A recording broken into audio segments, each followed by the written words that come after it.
Hello students, welcome back to our YouTube channel Agriculture Site. Already we discussed maize cultivation practices. Now we discuss area and production of maize and other remaining part of maize.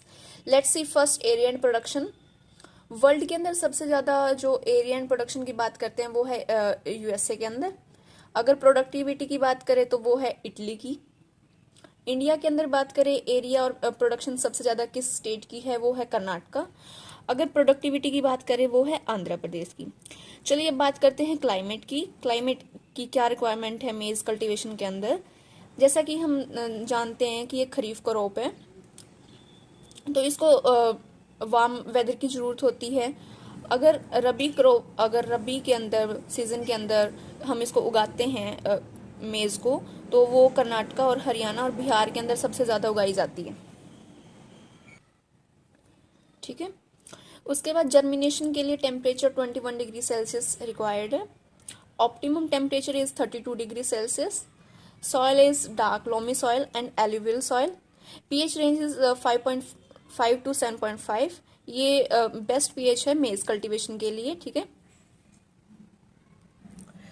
अब next बात करते हैं agronomic practices की, जिसके अंदर सबसे पहले है लैंड प्रिपरेशन, जिसके अंदर हमें डीप प्लोइंग, टू हैरोइंग और लेवलर की ज़रूरत होती है किसी भी फील्ड को प्रिपेयर करने के लिए. उसके बाद है सीड रेट, जो कि सबसे मोस्ट इम्पॉर्टेंट पार्ट है मेज़ के अंदर. हाइब्रिड, अगर कोई हम हाइब्रिड वैरायटी डेवलप कर रहे हैं तो उसके लिए हमें सीड रेट की 20 to 25 kg पर हेक्टेयर की रिक्वायरमेंट होती है. Okay. Next is composite variety के लिए 18 to 20 kg per hectare. Rabi season जो हम बिहार के अंदर मोस्ट ग्रोइंग क्रॉप है मेज. ठीक है. बिहार के अंदर उसके लिए 25 से लेकर 30 kg पर हेक्टेयर रिक्वायरमेंट है सीड रेट की. ओके. अगर हम फोडर पर्पस के लिए मतलब सीड रेट चाहिए हमें तो 40 से 45 kg पर हेक्टेयर. ठीक है. अगर हम सोइंग मेथड्स की बात करें तो ridges and furrow best method है. ठीक है.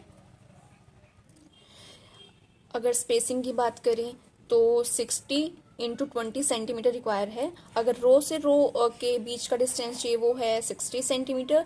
एंड अगर प्लांट टू प्लांट डिस्टेंस चाहिए उसके लिए ज़रूरी है 20 सेंटीमीटर डिस्टेंस. ठीक है.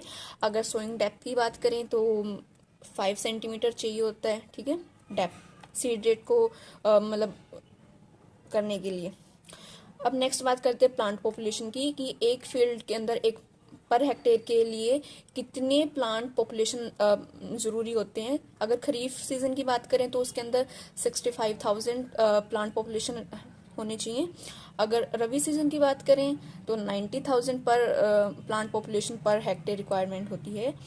अब नेक्स्ट बात करते हैं फर्टिलाइज़र रिक्वायरमेंट की. NPK means nitrogen, phosphorus and potassium. 120 ratio, 60 ratio and 40 ratio nitrogen and phosphorus and potassium kg per hectare. ठीक है. अगर वाइट बर्ड डेफिशिएंसी देखने को मिलती है हमें मेज के अंदर, या फिर जिंक डेफिशिएंसी,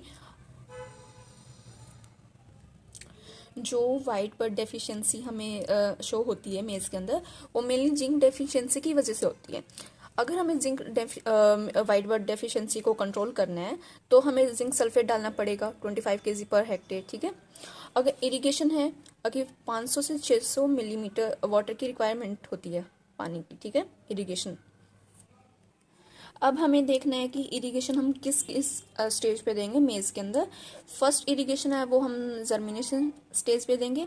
सेकंड इरिगेशन हम टेसलिंग स्टेज पे देंगे. और थर्ड इरिगेशन हम सिल्किंग स्टेज पे देंगे. और फोर्थ इरिगेशन हम जब ग्रेन फॉर्मेशन होगी. ठीक है.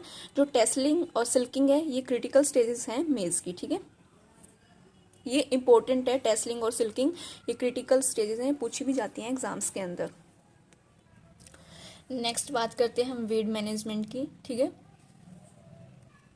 वीड मैनेजमेंट की 15 से 45 जो डेज हैं, डेज आफ्टर सोइंग की सबसे ज़्यादा क्रिटिकल पीरियड होता है किसी भी वीड को कंट्रोल करने के लिए. बिकॉज उसके अंदर इन दिनों के अंदर जो वीड का इफेक्ट है वो सबसे ज़्यादा होता है क्रॉप के ऊपर. ठीक है.